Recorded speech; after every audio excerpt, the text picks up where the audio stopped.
Hi guys! So, kakatapos ko lang maligo, pero pawis-pawis na kaagad. But anyway, today, sasamahan niyo ako mag-declutter, aka mag-organize ng aking damitan. It's very long overdue. Like ito, naayos ko na ang aking study area pero nagulo ulit siya. Pero what matters is ang aking damitan kasi napakatagal na talaga siya. And alam mo yun, kasi sa tuwing magbibihis ka ulit, na nagdugulo siya ulit. So, dumadami lang lalo. Well, actually, guys. Actually, na-organize na yan dati. So, as you see, from the very start or somewhere in the video, well, papakita ko naman sa inyo na napakagulo niyan. At shout out kay Ate Tess dahil isang umaga lang nalinis niya kaagad. But the thing is, hindi niya kasi alam kung ano yung mga pambahay sa hindi. Kaya, yun yung gagawin natin. At sasamahan niyo ako at magchichikahan tayo. Grabe guys, ang ingat talaga. Fan na ako. Hindi ko alam kung maririnig niyo ba or hindi. But anyway, I would be putting my clothes here. All of my clothes first. So, yun. Para tapos saka natin sila isa-sort out together.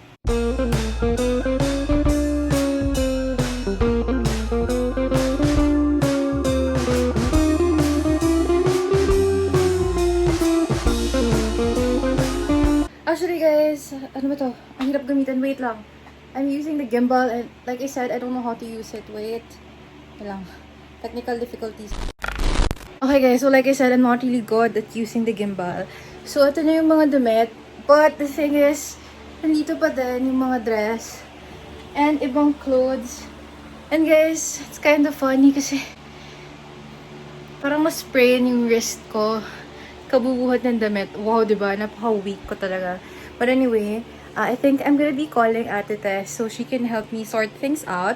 Basically, I would be making piles for the ones na ipamimigay ko sa aking pamangkin, sa mga, well, basically mga cousins ko kasi kasing age ko na. Pero yung mga maliliit na sa akin, bibigay ko na sa aking pamangkin. Because you know, in our family, hand-me-downs are very, very normal. So, siya 9 pa lang siya, pero matangkad siya. So, it will fit on her. And, probably, yung iba, ibebenta ko sa aking carousel. So, if you guys wanna check that out, I'll be linking down my carousel below. So, yun. Pero yeah, I need to call Ate Tess because I kinda need an intervention. Hindi ba intervention, but I kinda need help on sorting things out kasi hindi ako magaling magtupi. But I'm sure she can help me do that. So, yeah. Yun yung gagawin natin. Tama. Hi, Ate. Si Ate yung nag-organize nung dati. Pero nag-ayos pa lang ngayon yung organize na namin. And, kailangan namin ng, wait lang, ayaw bumaba. Ayun, ng container. Kasi, para sa mga, mga jackets ko na usually ginagamit during spring. During spring, wala naman spring. Pag yun, basta gets, pag umaalis, kailangan ng jackets. So, doon na lang muna. Yeah, let's start this.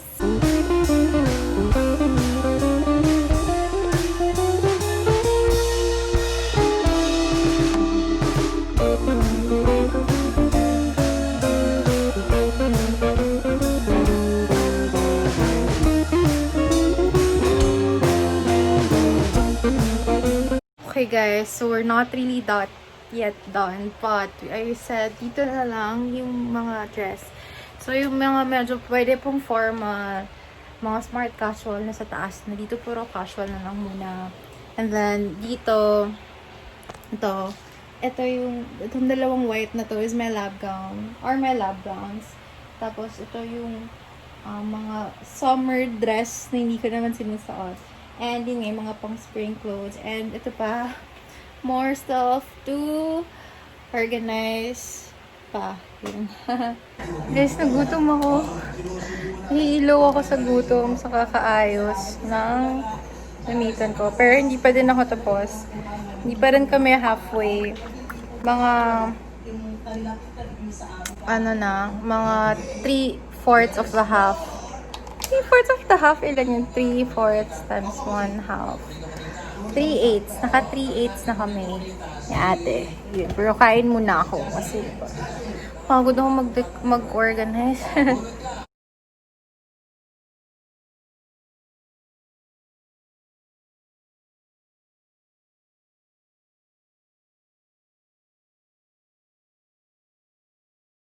A few moments later. Okay, yun. Okay, ayan. So, yun guys, tapos na kami ni Ate Tess mag-ayos ng aking closet. Well, I really want to have my own walk-in closet one day, but of course, I have to work hard for that. Well, ito. Dito, you have here is my underwears, pero nakatago. Ito yung mga pantulog na obviously pantulog, underwear, socks, mga pambahay na t-shirts, and mga shorts na pambahay. Well, this one, iakit to sa taas kasi it's gonna be with the formal clothes na meron ako. Tapos, here, as you can see, naging dresses na siya. Kanina, di ba, mga top lang siya. Pero, napagkasya namin yung dresses dito kasi apparently, kanina pala, merong mga formal dress na nandun. Pero, pinakit ko na rin siya sa taas. So, ito yung mga casual dress ko, mga Sunday dress, pag magsisimba, ganon. So, ito yung mga pants. Sa pinakadulo, is yung mga maong pants ko talaga.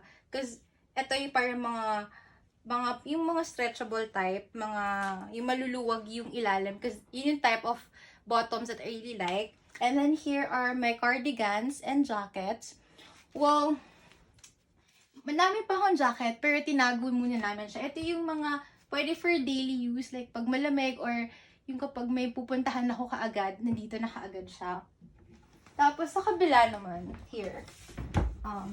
Ito, inayos na namin yung top. Pero, hindi pa rin siya kasya. Well, madami pa namang space, pero parang hindi crowded. Ito yung mga natira. This one. And dito, yung mga shorts, maong shorts ko. And as you can see, I have a lot of skirts. Kasi I am the type na mas pala skirt talaga. Kaya, dito muna sila lahat ng pang-alis. Lahat ng pambahay except yung pants and dresses. So, ito yan. Ito yung mga undecided whether to donate or to sell. And then, here is, ito yung mga jackets. Pero may makakapal din na jackets upstairs. And some of the clothes, hindi talaga ako sure kung suit. I mean, depende kung tiglamig ba, tig-init ko sila susuotin. Diyan lang sila muna nakalagay. So, yan. Tapos, additional lang pala, matagal lang kasing ayos. Dito are workout clothes and swimsuit. Hindi ko na lang gugulahin. Okay, wait lang. Tapos dito yung mga bags. Wait, ba yan? Yan, bags. Tapos inside din may bags. Pero, magulo kasi. So, maybe some other time na lang natin sila i-open. So, anyway, guys. If you enjoyed our decluttering organizing video, please give this video a thumbs up and click on the notification bell, and of course subscribe to my channel and comment down kung meron pa kayong gustong gawin or suggestions. So anyway guys, thank you for watching. Okay na? Yes.